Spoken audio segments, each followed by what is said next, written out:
Now is our time for meditation. So go ahead and make yourself comfortable.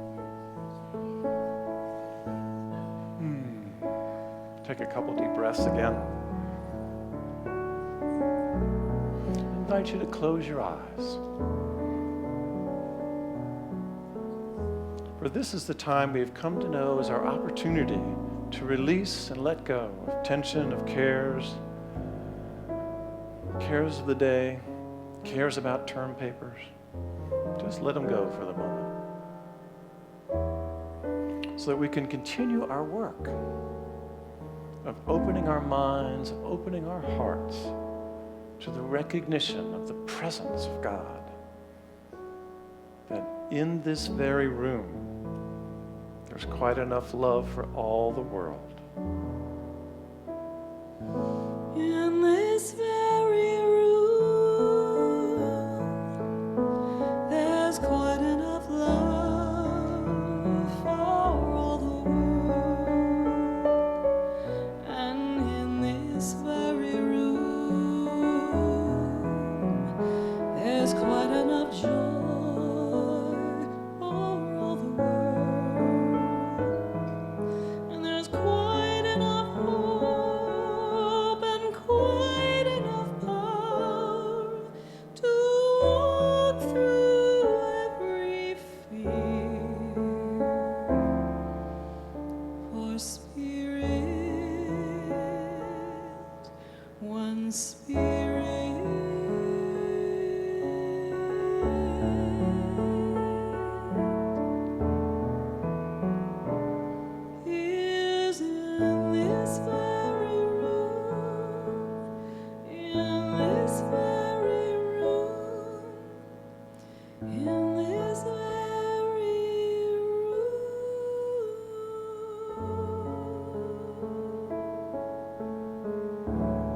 Love is indeed in this very room, within us, moving through us as us.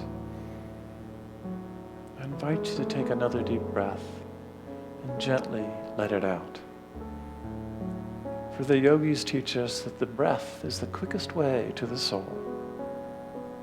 So we breathe deeper and move further and further inward.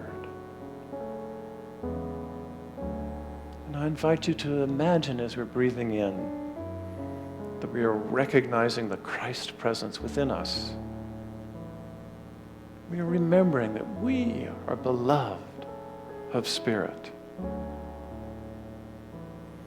And as we breathe out, we're releasing and letting go of that which no longer serves us.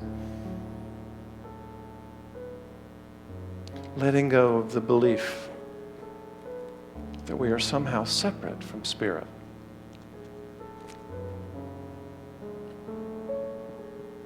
And we continue to relax.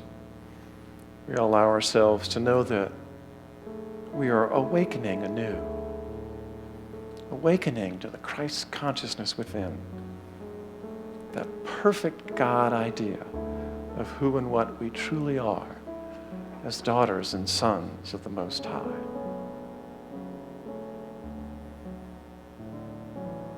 I invite you to gently say to yourself, I am. I am open and receptive to a new awakening of the truth of myself.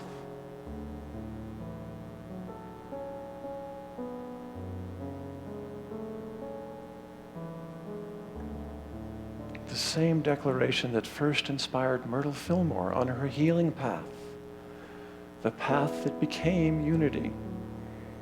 I invite you to say it to yourself. I am a child of God. I am a child of God. These words come from Spirit to you and to me, a sacred claim of the truth of our essential divine birthright.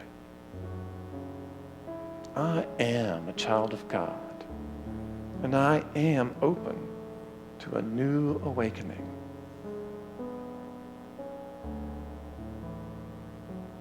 I am open and receptive to a new awakening of this divine heritage in my heart, in my consciousness. And let us contemplate this idea together in the silence.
I am open and receptive to a new awakening of awareness of my innate divinity. We know, each and every one of us, that the Christ presence lives in us, lives through us, lives as us. And even as we very slowly begin the process of returning our attention and focus back to this time and space, very gently back to this very room, we bring back with us a renewed experience of the eternal nature of our being.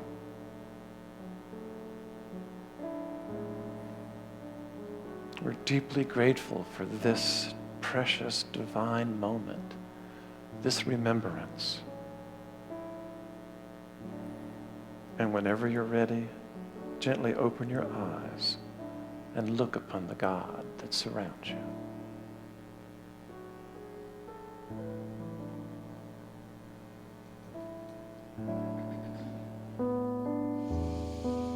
In this very room,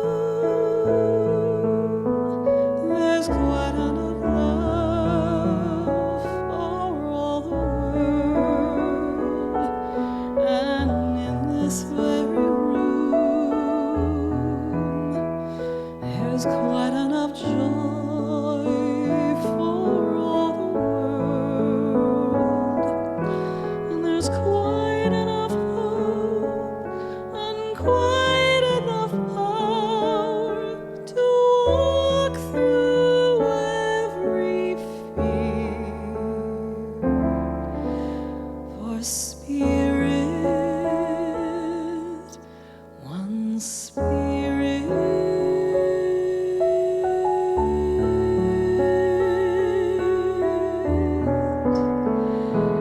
is in this very room, in this very room, in this very room.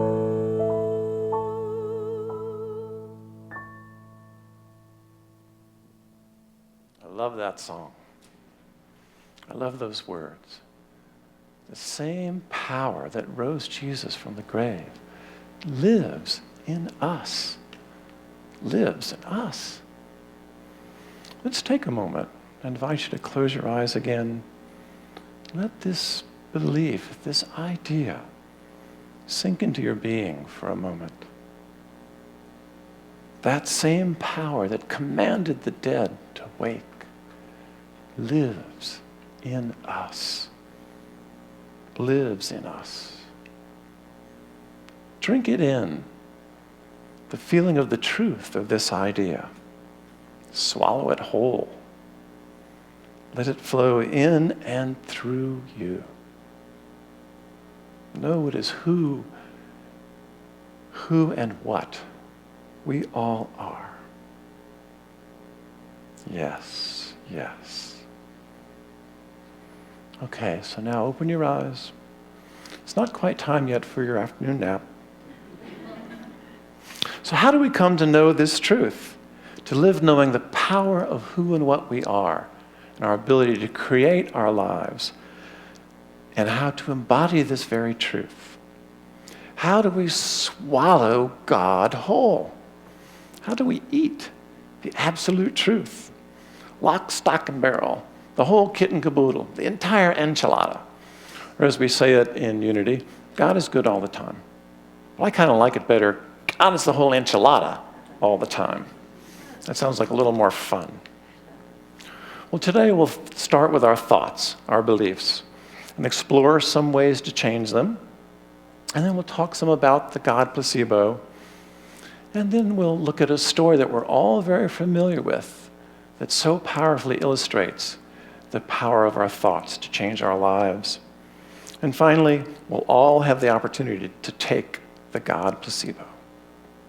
So our journey begins with the magic of believing. Belief is the motivating force and power that enables me and you and everyone to change things in our lives, to achieve whatever levels of happiness, success, and love and fulfillment that we desire. By employing Unity's third principle, and we all know what that is. We all know what that is? Yeah. Exactly. We create our experiences by the activity of our thoughts. And everything in the manifest realm has its origin, its beginning in our thoughts. So principle says that we create everything by our thoughts. Everything. Not just the things we like, not just the things we want. We create everything. And changing our thoughts can change our lives. So, how do we do that? How do we change our thoughts? Well, let's start by looking at our thoughts to begin with. For example, when I look at this object, I see a lectern. Why? Because sometime in my past experience, I was taught that this is what's called a lectern. My brain is pretty good at making associations and looking at objects that look like this and that function like this. Those are lecterns, so that's what I call them. But actually, that's what they were in the past, from my past learning. And I'm simply bringing that past thought and learning into today and applying it to this object right here. So we could say, if we're not careful and really aware, what I'm actually doing is seeing the past. I'm seeing what I used to know about objects like this, what I've known to be true about them before. But what about today? What about right now, in this very moment? Is there something new to learn about this object? Is there something new to learn about all the people and all the events that happened in my life today? Or am I just walking around, actually seeing the past thoughts brought to today? Actually looking at the past rather than the present moment. It's kind of like being unconscious or being on automatic pilot. So how do we turn the automatic pilot off, you ask? Thank you for asking. How to bring our awareness, plus our thoughts and experiences into today, into the present moment. How can I learn something new today rather than just experiencing my past thoughts and my past learning over and over again, or applying my past thoughts, to today. In the Zen Buddhist tradition, there is a technique that's taught to new disciples, and it's called beginner's mind. It's a very simple technique, but it's very, very powerful. And it's a technique to bring our thoughts and awareness, and by our third principle, our creative power, into the present moment. It's the practice of looking at things as if you're seeing them for the very first time, of thinking and approaching life from the viewpoint of being a small child, full of wonder, full of amazement, full of, what is this? Open to learning, open to understanding. I wonder what this is. I wonder what that means, those events that are happening today, that are happening right now. Approaching all of life from the viewpoint of not having past judgments or prior learning, but with the simple question, what is this? What value is here for me right now? There's a university professor, and he went to visit a famous Zen master. And so while the Zen master was preparing tea for them, the professor was just expounding on and on about how much he'd studied about Zen Buddhism, about the techniques and the practice and how much he had learned. And the master came up, and the professor held his teacup up, and the master started pouring his tea. And the master just poured, and the cup filled up, and the master just kept pouring. The professor was startled because it was overflowing, and he said, "What? Wait, it's already full. It can't hold anymore." And the Zen master looked at him and said, "And you are like this cup of tea. How can I teach you Zen when there is no more room to put in anything new, when you are already full?" And as Sunru Suzuki, who is actually a renowned Zen master, the way that he put it is, in the beginner's mind, there are many, many possibilities. But in the experts, there are few. And we've all actually heard this before. In the Christian tradition and in unity, I tell you, except as you become like little children, you shall not enter the kingdom of heaven. Free of prior learning, innocent and open. And as the master teacher put it, you must unlearn what you have learned. We must unlearn what we have learned. And there is another technique for changing our thoughts and thus creating the life that we really want. It's even been affirmed true by the American Medical Association. Imagine that. And it's called the placebo effect. Now, the placebo effect is defined as the measurable, observable, and felt improvement in health or behavior that's not attributable to a medication or to any treatment that has been administered. And I'm reading here from Harvard Magazine of January 2013. Ted Kapchuk, who is an associate professor of medicine at Harvard, he engaged in a randomized clinical drug study with about 270 subjects. And these were subjects who volunteered for the study because they had severe arm pain and they were looking for relief. In one part of the study, he gave half of the subjects pain-reducing pills. And the other part of the study, the subjects were offered acupuncture treatments. And as the results started to come in, the subject reported that the pills, many of them were making them feel sluggish, saying some of them even felt like they had a hard time getting out of bed. And the needles from the acupuncture treatments were causing redness and swelling, and even a few patients said that their pain was just getting out of control because of the treatments. The researcher said the side effects were simply amazing because they happened to be exactly what the patients had been warned about would be the possible side effects of the clinical trial.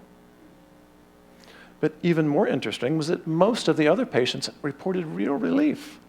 And those who received the acupuncture treatments reported even more relief than those who had been taking the pain pills. But these are actually exceptional findings, because the pills that the researchers had given to the subjects were just cornstarch. And the acupuncture treatments were done with an instrument that actually the needle fully retracted. And so there was not even a single puncture done to anyone.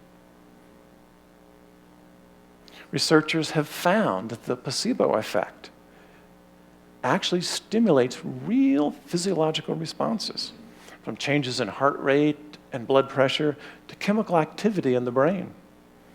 In cases involving pain, depression, anxiety, even symptoms of Parkinson's. So how can we use this information to our benefit? How do we employ our third principle to change our beliefs and thoughts and thus change our lives? How do we do it? We swallow the God placebo. We swallow the God placebo. All of it. Once and for all. We actually believe that the same power that commanded the dead to wake, it lives in us. We don't almost do it. We don't kind of swallow it. We believe it, absolutely. No turning back. No, well, I'll just try it and see what happens. No, well, it works for them. It may or may not work for me. Swallow it whole. And don't chew it. Don't chew on worry thoughts and negative beliefs. There's only one way to do it. As Yoda says, you either do or do not. There is no try. Swallow the God placebo. And right on the prescription it says, take it on an empty stomach.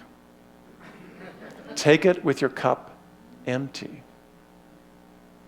With no preconceived notions or thoughts or expectations about what's going to happen, will it work, will I really be happy?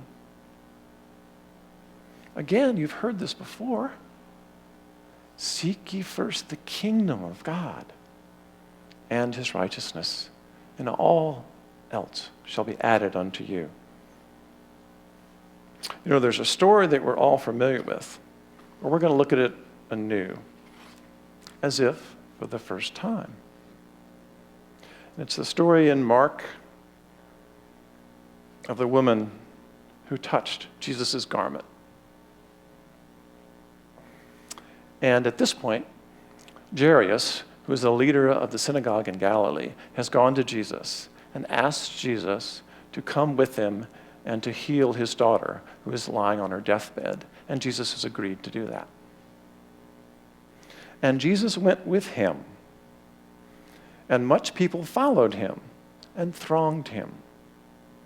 And a certain woman, which had an issue of blood 12 years, and had suffered many things of many physicians, and had spent all that she had, and was nothing better, but rather grew worse, when she had heard of Jesus, came into the press behind and touched his garments. For she said, if I may but touch his clothes, I shall be whole. She swallowed the God placebo right then and right there. And straightway the fountain of her blood was dried up. And she felt in her body that she was healed of that plague. And Jesus, immediately knowing in himself that virtue had gone out of him, turned him about in the press and said, you swallowed the God placebo. Good job. That's what it says right here.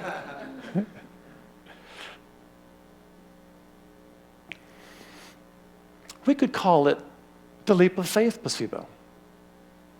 We could call it the truth placebo. We can call it the hope placebo. It doesn't matter what we call it. It still works. It only matters that we swallow it. Swallow all of it. Swallow it whole. And if you can't really understand it that way, I know you've heard it from the master teacher Yoda when he was talking with Luke, who couldn't seem to do what Yoda was asking. I may have been in your way, you can see. Luke said, I don't believe it, I can't believe it. And Yoda said, and that's why you failed. Belief. And if it helps for swallowing the God placebo, here's a Native American chant that I first ran across and started using when I was in my early 20s. I was living in an old farmhouse in Upland, Virginia, about 30 minutes from the first line of the Blue Ridge. And there was old porch swing I used to sit in and look at the mountains. And I was wondering what I'm going to be when I grow up. What am I going to do? What's important to me in my life? And this chant, this was my God placebo in that moment. It was running through my mind. Very simple chant. I am going to follow God. I am going to follow God. And I'm not coming back. Swallow the God placebo. Swallow it whole. Completely. Done. Absolutely. And watch your life. Watch it be transformed. Remember, accept no substitutes.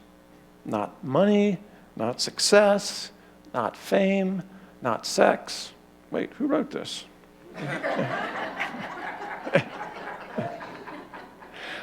Only the genuine brand, truth.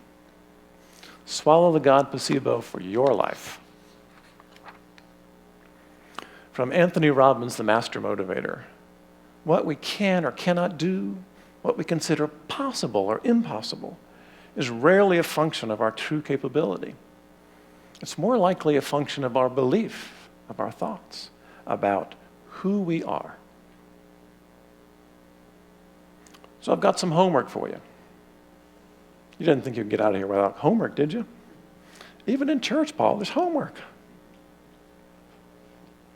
Now's the time that you get to write your own prescription and then swallow it whole. So when you go home tonight, write your own prescription for your very own truth. And you get to write whatever you want for your life. And for all of you out there whose mothers had always wanted you to grow up and be doctors and write prescriptions and heal people, now's your chance. Write your prescription, your own prescription for living the life that God intended for you. And once you've got it written, here's all you do. Take your God placebo and just swallow it whole. And that's it. Swallow it whole. I'm done when you swallow it. Say this to yourself. I'm done with not believing. I'm done with believing it only works for other people. I'm done with believing it's impossible. I am not coming back. And it seems maybe at the end of the day, your prescription's wearing off a little bit. What am I going to do the next morning? I'm going to take another dose, swallow it whole again. And we've been hearing about this ever since we were little children. Remember reading Alice in Wonderland? And what it said about doing daily affirmations? Feed your head. And remember how the White Queen advises Alice about the results of the White Queen's practice of working with her own daily beliefs? Why, sometimes I've believed as many as 6 impossible things before breakfast, says the White Queen. And there's a thrill in bringing about that which seemed impossible into reality through the power of belief, through the power of our thoughts. As that wizard of childhood magic, Walt Disney, who actually grew up not very far down the road from here, as he puts it, it's kind of fun to do the impossible. And as Meister Eckhart, the German theologian and mystic, the way he said it, swallow the God placebo. No, what he actually said was, joy is the unmistakable sign of the presence of God.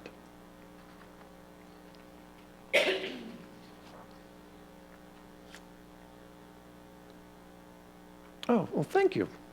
Thank you. Yeah, I appreciate that. So, write your own God prescription.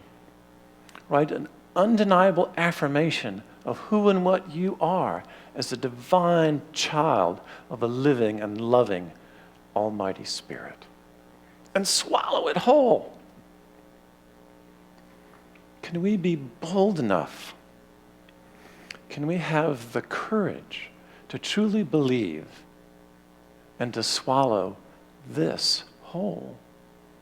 The same power that rose Jesus from the grave. The same power that commanded the dead to wake lives in me and lives in you.